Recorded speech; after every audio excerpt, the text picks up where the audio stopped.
চট্টগ্রামে দ্বিতীয় দফায় অভিযান চালিয়ে পাহাড়ের সশস্ত্র সংগঠন নিষিদ্ধ ঘোষিত কুকি-চিন ন্যাশনাল ফ্রন্ট কেএনএফ-এর বিপুল ইউনিফর্ম জব্দ করেছে পুলিশ। সোমবার রাত থেকে শুরু হওয়া অভিযান চলছে এখনও। সন্ত্রাসী সংগঠনটির ইউনিফর্ম উদ্ধারের বিষয়টি খতিয়ে দেখার পরামর্শ নিরাপত্তা বিশ্লেষকদের। বান্দরবানে ২০২২ সাল থেকে সশস্ত্র সংগ্রাম শুরু করে কেএনএফ।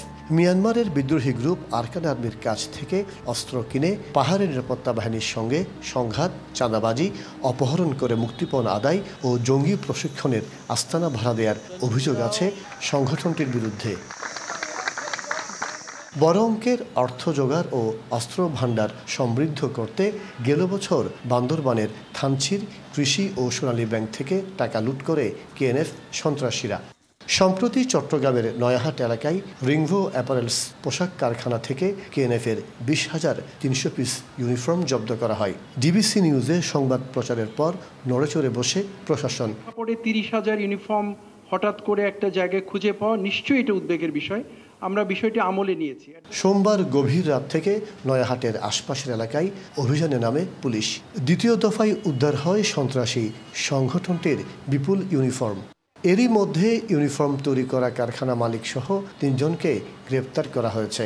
দ্বিতীয় দফায় ইউনিফর্ম উদ্ধারের বিষয়টি খতিয়ে দেখার পরামর্শ নিরাপত্তা বিশ্লেষকদের। পার্বত্য অঞ্চলকে ঘিরে অর্থাৎ দক্ষিণাঞ্চলকে ঘিরে যে ধরনের একটা ভূ রাজনৈতিক স্টেক হোল্ডারদের তৎপরতা, সেটাকে আরো বেশি পাকাপোক্ত করল। বিপুলভাবে সেখানে এইসব ইউনিফর্ম পাঠানোর মাধ্যমে বা জোগাড় করার মাধ্যমে তারা সংগঠিত উপায়ে ওই অঞ্চলে একটা অস্থিরতা সৃষ্টি করার চেষ্টা করবে এবং সেটা আমাদের জাতীয় নিরাপত্তার উপরও হুমকি সৃষ্টি করবে। কুকি চীনের সদস্য মংহালাসিন মারমাগরা মংয়ের সাথে গেল মার্চ মাসে ৩০,০০০-এর বেশি ইউনিফর্ম তৈরির জন্য ২ কোটি টাকার চুক্তি হয় রিংভো অ্যাপারেলস পোশাক কারখানার।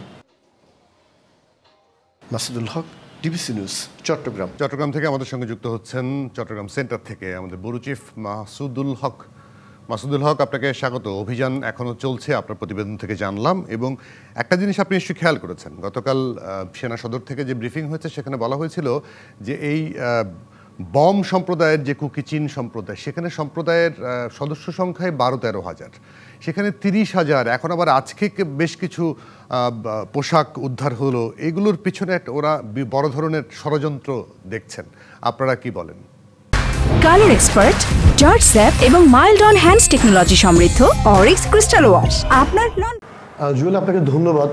কিন্তু আপনারা জানেন যে এই সংবাদটি গত 2 দিন আগে প্রথমে ডিবিসি নিউজ প্রচার করেছিল এবং আজকেও কিন্তু আমরা করেছি। এবং সেটি হচ্ছে বলতে আমি একটু বলি, সেটা হচ্ছে গতকাল রাত থেকে কিন্তু নয়হাট এলাকার বিভিন্ন জায়গায় পুলিশ অভিযান শুরু করে এবং সেই বিভিন্ন বাসায় বিভিন্ন গোডাউন থেকে প্রায়, ওই যে তথ্য পেয়েছি, প্রায় 11,000 থেকে একটু বেশি ইউনিফর্ম উদ্ধার করা হয়। পুলিশ আমাকে যেটি বলেছে, তারা এই মুহূর্তে গণনা করছে, গণনা করার পর জানাবে। যদিও এসব বিষয়ে ক্যামেরার সামনে কেউ কথা বলতে রাজি হননি। ওসি থেকে শুরু করে ডিসি, এমনকি পুলিশ কমিশনার, সিএমপির ঊর্ধ্বতন কোনো কর্মকর্তা এই বিষয়ে ক্যামেরার সামনে কথা বলতে রাজি হননি। 1 নম্বর। 2 নম্বর হচ্ছে, আপনারা জানেন কুকি-চিনের কিন্তু সংখ্যায় বেশি না।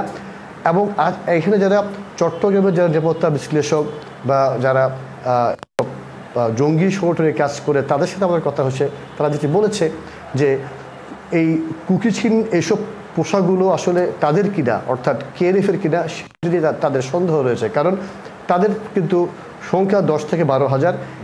আবার আমরা যদি বলি আরসা, অর্থাৎ রোহিঙ্গা ক্যাম্পে যারা গোষ্ঠী রয়েছে আরসা, তাদের একটু সংখ্যা কম।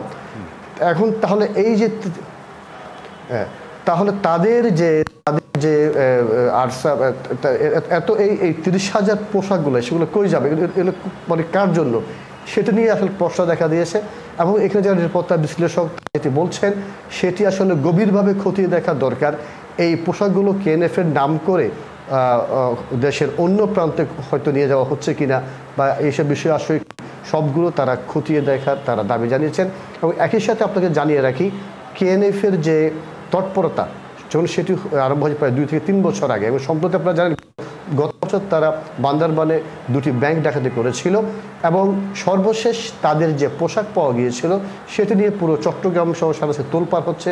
আসলে তাদের তো সংখ্যা এত কম, তাহলে এত পোশাক এগুলো কার জন্য? এবং এই বিষয়টি আমার মনে হয় বর্তমান সরকারের যারা রয়েছেন তাদের আসলে খতিয়ে দেখা দরকার। আপনি যেটা ওই যে সন্দেহ করছিলেন যে এটি আরাকান আর্মির কিনা বা এখন এই মুহূর্তে আরসার কিনা বা অন্য কারো কিনা, সেটি অবশ্যই খতিয়ে দেখা উচিত। খতিয়ে দেখছে বলে সেনাবাহিনী কিন্তু কালকে আমাদেরকে জানিয়েছেন, এবং আজকের ছবি এবং তথ্য নিশ্চয়ই আপনার কাছ থেকে আরও পাবো, পেলে আমরা অবশ্যই দর্শকদেরকে জানাবো। আপনাকে অনেক ধন্যবাদ।